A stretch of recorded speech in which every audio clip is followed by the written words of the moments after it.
it chapter by chapter, one bite at a time. So many adventures and mountains we can climb. Take it word for word, line by line, one bite at a time.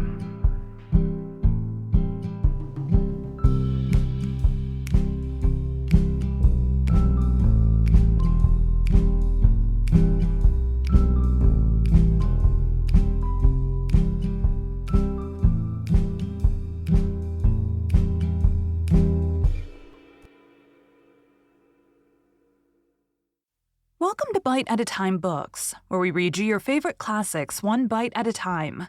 My name is Bree Carlisle, and I love to read, and wanted to share my passion with listeners like you.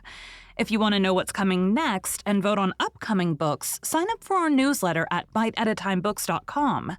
Be sure to follow my show on your favorite podcast platform so you get all the new episodes.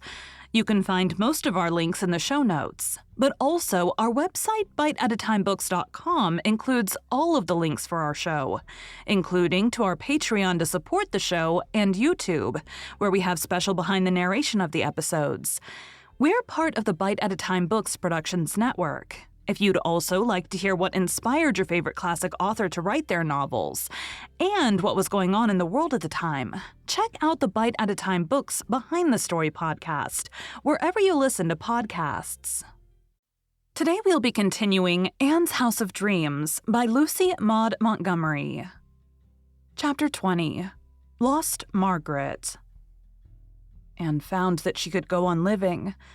The day came when she even smiled again over one of Miss Cornelia's speeches. But there was something in the smile that had never been in Anne's smile before, and would never be absent from it again. On the first day, she was able to go for a drive. Gilbert took her down to Four Winds Point and left her there while he rode over the channel to see a patient at the fishing village.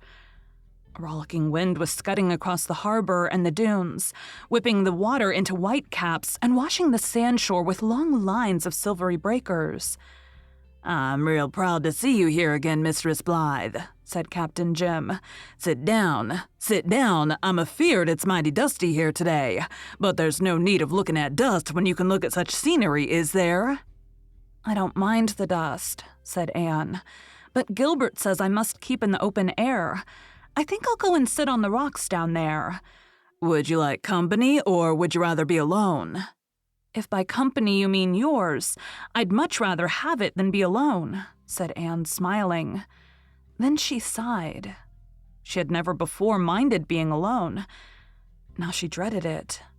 When she was alone, now she felt so dreadfully alone. "Here's a nice little spot where the wind can't get at you," said Captain Jim, when they reached the rocks. "I often sit here. It's a great place just to sit and dream." "Oh, dreams," sighed Anne. "I can't dream now, Captain Jim. I'm done with dreams." "Oh, no, you're not, Mistress Blythe. Oh, no, you're not," said Captain Jim meditatively. "I know how you feel just now, but if you keep on living, you'll get glad again. And the first thing you know, you'll be dreaming again. Thank the good Lord for it. If it wasn't for our dreams, they might as well bury us. How'd we stand living if it wasn't for our dream of immortality? And that's a dream that's bound to come true, Mistress Blythe. You'll see your little Joyce again some day." "But she won't be my baby," said Anne, with trembling lips. "Oh, she may be, as Longfellow says, a fair maiden clothed with celestial grace, but she'll be a stranger to me." "God will manage better than that, I believe," said Captain Jim. They were both silent for a little time. Then Captain Jim said very softly, "Mistress Blythe, may I tell you about lost Margaret?" "Of course," said Anne gently. She did not know who lost Margaret was, but she felt that she was going to hear the romance of Captain Jim's life. "I've often wanted to tell you about her," Captain Jim went on. "Do you know why, Mistress Blythe? It's because I want somebody to remember and think of her sometime after I'm gone. I can't bear that her name should be forgotten by all living souls, and now nobody remembers lost Margaret but me." Then Captain Jim told the story. An old, old forgotten story, for it was over 50 years since Margaret had fallen asleep one day in her father's dory and drifted. Or so it was supposed, for nothing was ever certainly known as to her fate. Out of the channel beyond the bar to perish in the black thunder squall, which had come up so suddenly that long ago summer afternoon. But to Captain Jim, those 50 years were but as yesterday when it is past. I walked the shore for months after that, he said sadly, looking to find her dear sweet little body, but the sea never give her back to me. But I'll find her sometime, Mistress Blythe. I'll find her sometime. She's waiting for me. I wish I could tell you just how she looked, but I can't.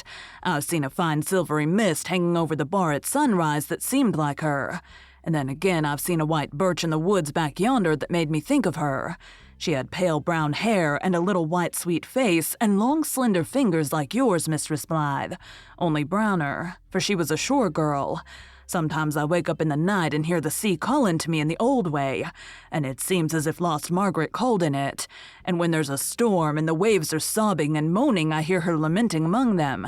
And when they laugh on a gay day, it's her laugh. Lost Margaret's sweet, roguish little laugh. The sea took her from me. But someday I'll find her, Mistress Blythe. It can't keep us apart forever. I'm glad you've told me about her, said Anne. I've often wondered why you had lived all your life alone. I couldn't ever care for anyone else. Lost Margaret took my heart with her. Out there, said the old lover, who had been faithful for 50 years to his drowned sweetheart.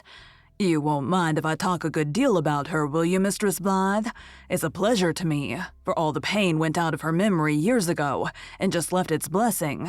I know you'll never forget her, Mistress Blythe, and if the years, as I hope, bring other little folks to your home, I want you to promise me that you'll tell them the story of lost Margaret, so that her name won't be forgotten among humankind.